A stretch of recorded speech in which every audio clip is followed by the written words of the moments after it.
What's up, guys? You guessed it, it's a review video on the Object 430U. In this video, I'll start by covering some basic stats, and then I'll jump right in to some live gameplay highlights to demonstrate the pros and cons of this tank. So let's get to it. Alright, first I just wanted to show a side-by-side comparison of the PC versus console armor values. It looks like it's all the same, so I'm not too worried about that. The only thing I can't see for console is the underplate, the frontal underplate of the 430U. So I'm assuming that it's going to be the same.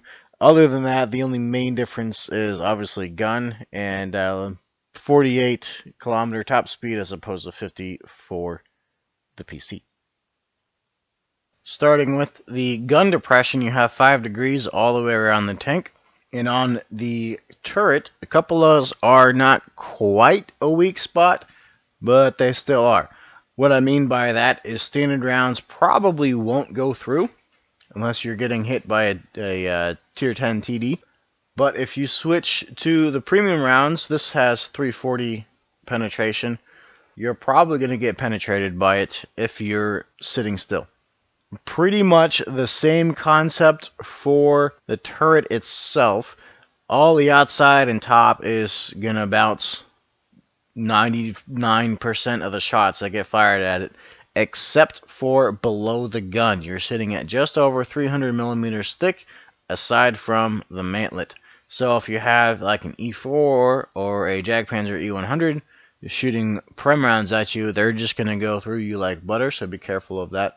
As far as the upper plate goes on the whole, it will bounce a lot of the shells from a heavy tank, since your armor thickness effectively is just over what you normally see for a tier 10 heavy.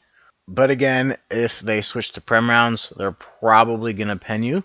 If you side scrape at about a 60-degree angle, the armor becomes a little bit better, but the benefit to that is you will automatically bounce almost everything that gets fired at you. Now, like most tanks in the game, your underplate is your weak spot frontally, so be careful of that. Looking at it head on from the side, pretty normal deal. The front of the turret is going to be the strongest point, and it gradually gets weaker and weaker as you get towards the back. And the back of the tank, as usual, is really weak, and there's even some high penning HE rounds that can go right through you. Moving on to the mobility of the tank, it is a little sluggish to start. You do have just enough to get to some really nice positions early on, or to help double back and cover up a flank. But you do not have enough to really brawl with a heavy tank.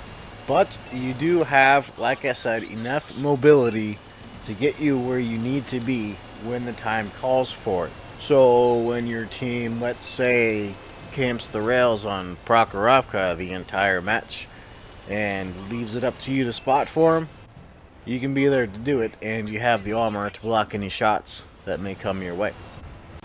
Now, the gun does have a .4 accuracy, but it is Russian, so sometimes that just doesn't matter. On this battle, for example, the whole time I wanted to do mid-range shots as much as possible. So for the most part, I'm just going to be camping off to the side, trying to test out the accuracy of the gun. So the first shot tracked and penned the Centennial. I'll put another one down there. It looked like it went towards the outside of the ring. That's the accuracy I mentioned. Third shot, I don't have a shot on, so I'm going to go for the T30. That also misses. My next shot is at the ISM. I didn't think it penned, but it does anyways. Flying true for me. I aim a shot at the engine deck of the 30 and penetrate for a little bit of a low roll, but it does fly true. My next shot, I try and hit the upper plate, but it goes wild again. Aim a shot at the side of the turret of the Tiger II and miss. Looks like it went high and just a hair to the right. My next shot, I didn't think I'd hit because he moved forward behind cover, but it does actually work out for me. Aim a shot at the T-30, half aim with a high roll and a tracking pin. Next one flies true for a high roll on the Leopard 1 side of the turret, right where I was aiming. On the move, hit the back of the Leopard 1, but we didn't track him. Next shot also on the move, hit the side for a low roll. Auto lock on the move, and we get the kill shot. We auto lock and fire at the Arty. I think half his tank was showing. I didn't zoom in for it, but it misses. Next shot is going to be HE for the FV. We do a 3/4 roll or 3/4 aim and get a 506 roll out of him. I'd recommend bringing about 5 to 7 HE shells with you so you can use them to track while dealing a little bit more damage than usual. And those waffle E100s and Death Barns tend to be out in the matchmaker a little bit more than usual. Overall, I'd say it is definitely worth the investment if you are an average to above average player.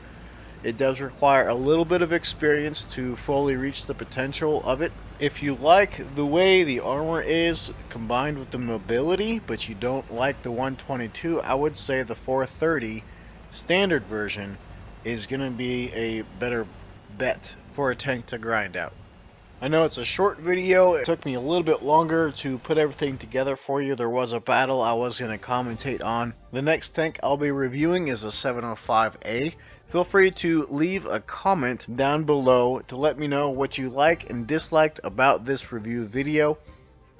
The next one I'll try and make a little bit longer for you and include a battle. Don't forget to check me out on Twitch Tuesdays, Thursdays, and Saturdays at 6 p.m. Twitch name is Got a Dingy, just like on here in Xbox. And don't forget to check out Clone Guy 72 and Space Bandit. Till next time, I'm Got a Dingy, and I'll see you later.